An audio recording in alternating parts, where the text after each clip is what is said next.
Hello and welcome to Donna's Kitchen, where it's no corn and no soy. And today I've got my helper Elizabeth with me. We are going to be making some turkey soup, and we're going to start with a bone broth. And this is the best way to finish off the end of your turkey after Thanksgiving. I have a bowl here of turkey that I've already taken off the bone. I'm going to leave this and set this aside. Here's my carcass. I broke it in half, and I've filled my pot halfway with water. Just regular tap water that's been filtered from the refrigerator. And breaking the back. And I want to make sure that my turkey is pretty submerged. There's still some meat on the bone, and that's fine because that meat has flavor from the seasonings that I seasoned my bird with. And it doesn't have to be fully covered, but I'm going to have this on the stove and I'm going to let it boil for a while. And every so often I'll turn the carcass so that way more of the meat is getting submerged. So that way, because any of these little extra pieces of meat that are on the carcass, I will be going ahead and deboning it for the final debone, and then using that in with my soup. So here we go. We're going to go over to the stove.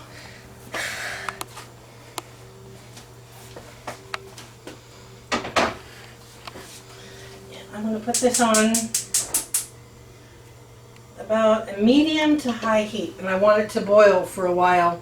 That'll release the juices from the turkey, and you'll get some of that bone marrow, which gives your turkey soup or anything else brothy like turkey pot pie, which we love, which we'll also be making with some of this. So I'm going to take this stock that I'm making and divide it in half, and half will be for soup and half will be for turkey pot pie. So we also have the broth. I'm going to be adding one container to each half of my bone broth because I want to make sure it has enough flavor. I'm also going to be adding my Italian seasoning, salt. I like a little bit of a kick, so I've got cumin and I have chili powder. I don't like a lot. It's not going to be overpowering. It's just enough for a very nice subtle flavor because turkey can be a bit plain in flavor. And then I also have my black pepper. So while we're waiting on that, we might as well prepare our vegetables. And Elizabeth, yeah. I've already rinsed off my carrots and I put them back in the bag. So I'm going to have Elizabeth take these celery sticks and rinse them off. And while you're rinsing them, rub it. That helps get any dirt off, okay? So you go ahead and do that over at the sink. While she's doing that, I'm going to go ahead and start chopping these carrots. I like using little carrots because it works best for me. Alright, so I'm going to go ahead. I like small pieces. One's done. Good job. Just put it right there. Oh, can I cut it? No, you may not. Why? We'll talk about that later. So I get small bunches and chop them. I like fairly small chunks of carrot. So we're cutting up a little extra vegetables today because I'm making enough for both a chicken soup and, excuse me, turkey, gobble gobble. Turkey soup and turkey pot pies. What's really nice about the pot pies is these are all clean. Perfect. And here's a couple more for you to clean. The nice thing about the pot pies is they freeze beautifully. So I can save them for that day when I don't feel like cooking. All I have to do is just pop it in the oven and warm it up. Okay, now I'm done. Carrots like to fly everywhere when you cut them sometimes. Just pour it in. Nope. Put it in. What are you gonna do? Put it on the counter. Alright. Can I do it? Go ahead and pour them in because I want to see how many carrots we have because I want to use half of this for each recipe. Wait. Good job. I almost forgot. Get cabbage. Good job. Let's even it out. I want to do it. I want to do a little bit. So we've got roughly about 2 cups. So it'll be 1 cup of carrots per dish. So I'm going to divide this. It doesn't have to be exactly even, but I want it to be close.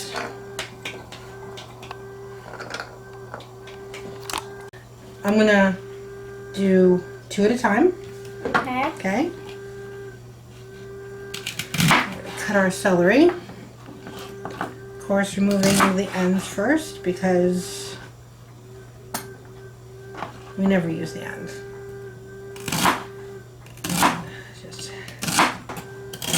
And just like the carrots, we'll put half in 2 bowls so that way there's enough for each dish. Ooh. So grab the glass measuring Cup. a compost pile. You can just throw your ends in that for your garden. We do not have a compost pile, so we just throw them in. So I'm interested to know what your favorite dishes that you like to create with your Thanksgiving Day leftovers or your Christmas Day leftovers. See how much we have in this one. It's between 2.5 and 3 cups. I just checked on the carcass and you can see in the water the seasonings that I had put in the turkey are starting to submerge from the turkey, so that's going to make for a really nice flavor in our soups. So we've got our carrots, we've got our celery, now it's time for the onion. Yay! I'm gonna cry! I'm gonna go ahead and slice up the onion in little squares, and in order to do that I slice along one way and then I turn it and I slice along the other way, then I flip it and chop chop chop, and it gives you nice little squares. I might have learned this in cooking class years ago. I need one more. Because you know because there's supposed to be one more. Well, I need one more so that way I can divide the onion in between both bowls.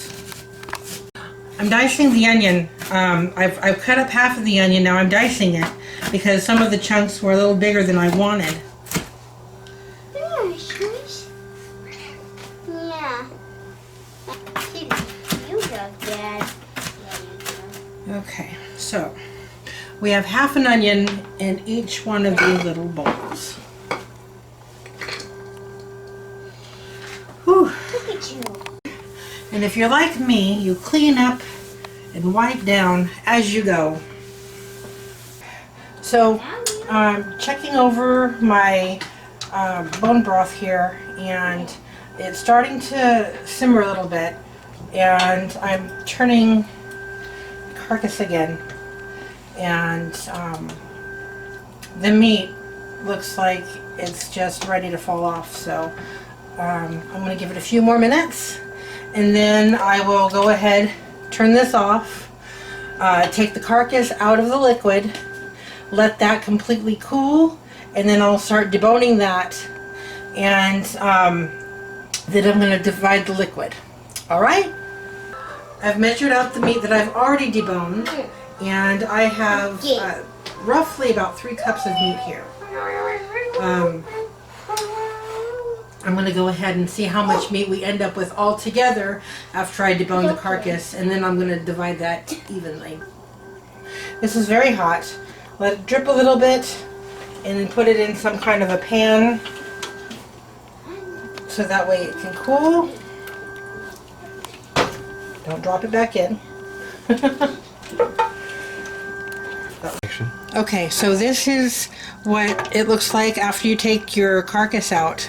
Now I'm going to add some flour to thicken it because I love my soups to be thick, and I don't like anything to be runny. So I'm going to divide this out and then figure out how much flour I need for each dish. So I have measured, and I've got 5 cups of liquid in this one, and now I'm going to have 5 cups in the other one, so a total measurement of 10 cups is what we've created. So I have a 32-ounce container of chicken broth, and I'm going to add 1 container to each one of my pots of bone stock. Another 32 ounces. So to each one of these, I'm going to add about a cup. I'm going to start with a measurement of 1 cup of flour in each, and then I like to adjust it as I go, so that way I can get the desired thickness. So I'm going to do 1 cup of flour in each one, and I'm going to whisk it in before I add any of my vegetables, because this will prevent clumping, to add those before you add your vegetables and your meat, because otherwise you end up with these clumps, and nobody likes clumps in their soup.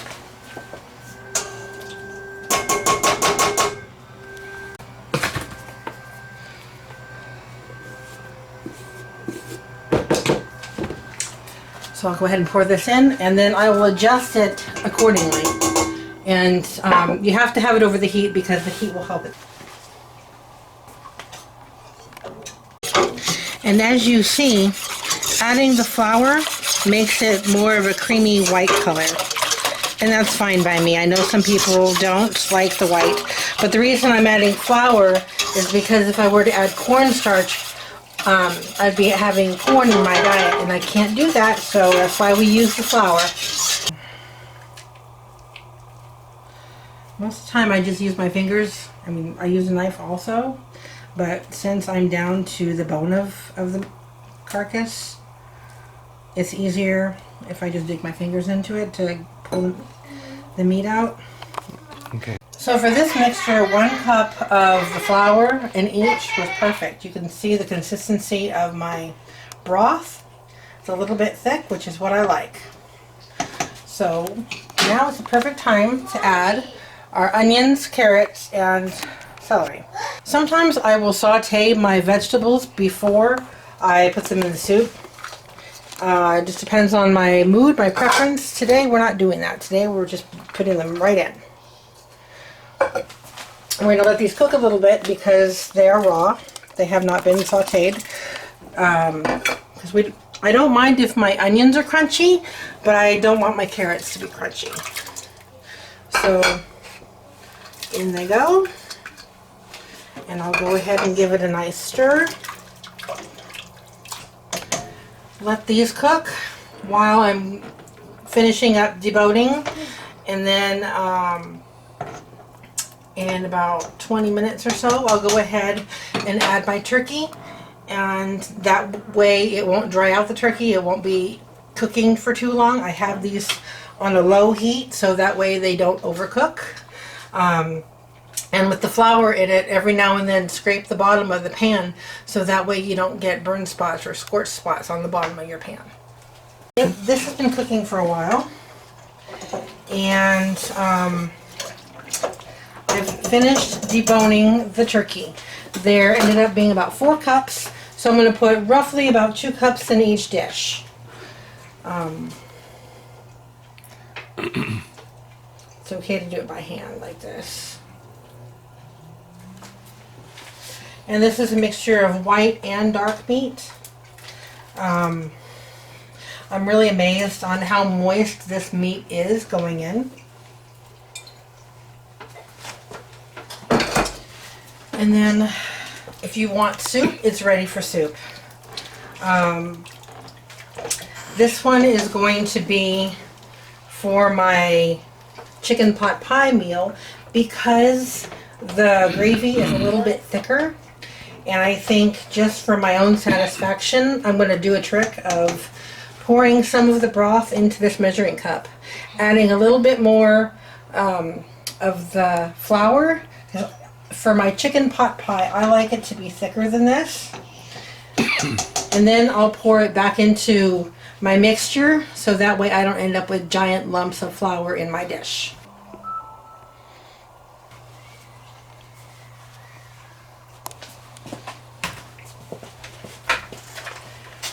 And with this, I eyeball this. I do not have an exact measurement.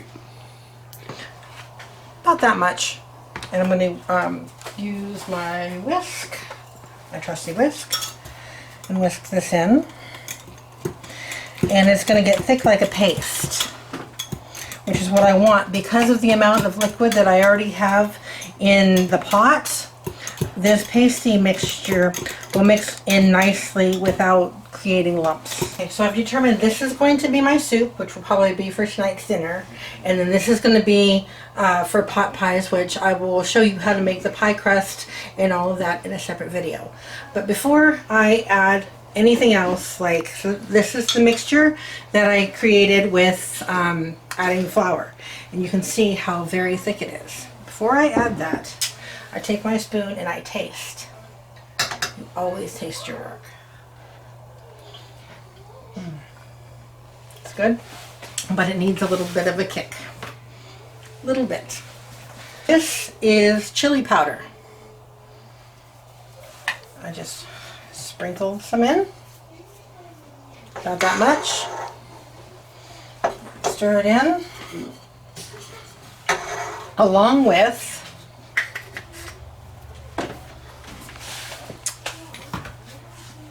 cumin,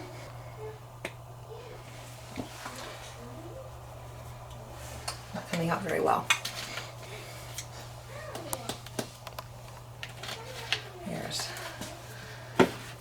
Now, in my cookbook, I have exact measurements, but traditionally, when I cook at home for my family, this is my measurement.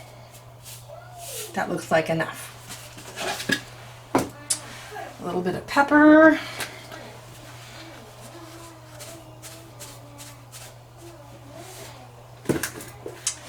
And then I think we'll go ahead and start with that, see how that goes. Mix this in.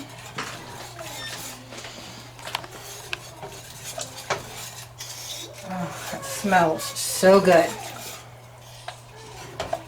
I wish you were here to try some. Now, I'm very sensitive to too spicy foods, so that's why I stress I put very little when it comes to chili powder and cumin. That's good. That is ready for me to add my paste that I created just by adding flour. And I think it was probably about a cup of flour that I added.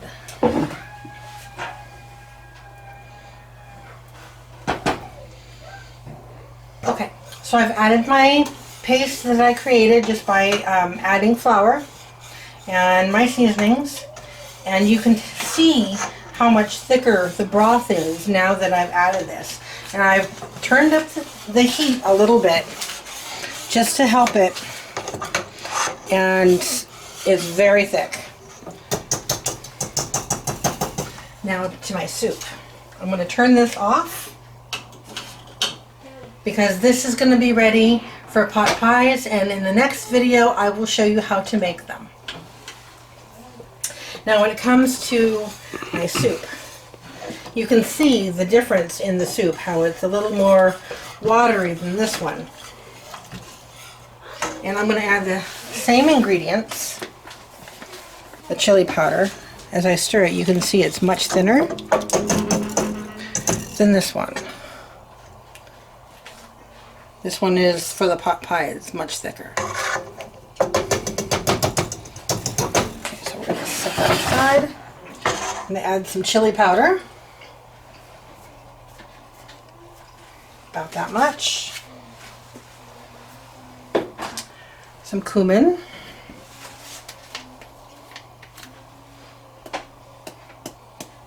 About that much. And when you look at my recipes in my cookbook, when it comes out, which hopefully won't be too much longer, I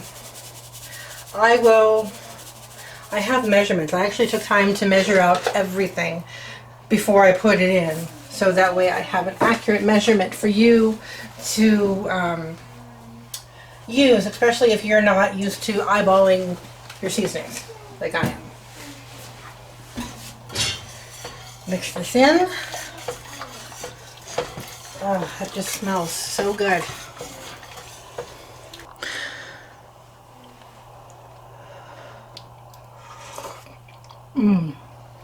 Very hot, but very good.